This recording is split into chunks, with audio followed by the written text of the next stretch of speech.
انت ايش عم تسوي هون؟ عم ببيع مي ومحارم واكلات. انت عم تبيع مي ومحارم؟ ايه انا عم ببيع مشان اعيش واكل واشرب. خود هي لكان عيش فيها.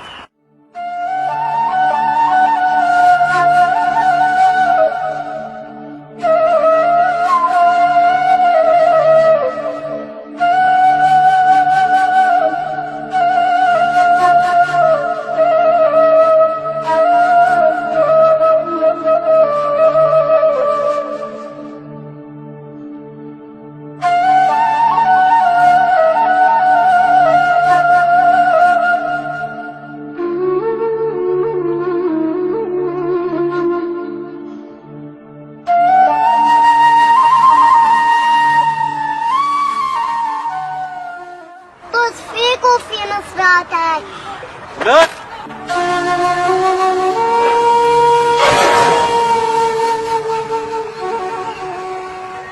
اسمع عمو وخلي كل العالم تسمع. انا سوري ابن سوريا، انا ابن العز والكرم، اجدادي وابائي كلهم سوريين. عشنا بكرامة ما منموت الا بكرامة، بس الحرب خانتنا ومع ذلك اهلنا علمونا ما ننزل الا لربنا، والحمد لله نحن بصحة وعافية. لعلمك نحن نشتغل بالحجر والتراب حتى نعيش وناكل ونشرب. وانت وغيرك لما بدك تتصدق على فقير لازم تتصدق بكل ادب واحترام، ما تخليه يحس بالاهانة والذل، لانه نحن كلنا فقراء الى الله تعالى، والله هو الغني الحميد. والدليل في القرآن الكريم: أعوذ بالله من الشيطان الرجيم، بسم الله الرحمن الرحيم، يا أيها الناس أنتم فقراء إلى الله والله هو الغني الحميد. صدق الله العظيم. وقال رسول الله صلى الله عليه وسلم: يدخل فقراء أمتي الجنة قبل أغنيائهم ب500 عام.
والله يا عمو مو قصدي هيك، بس قصدي ليه ابوك ما بيشتغل؟ وين امك؟ وين اخواتك؟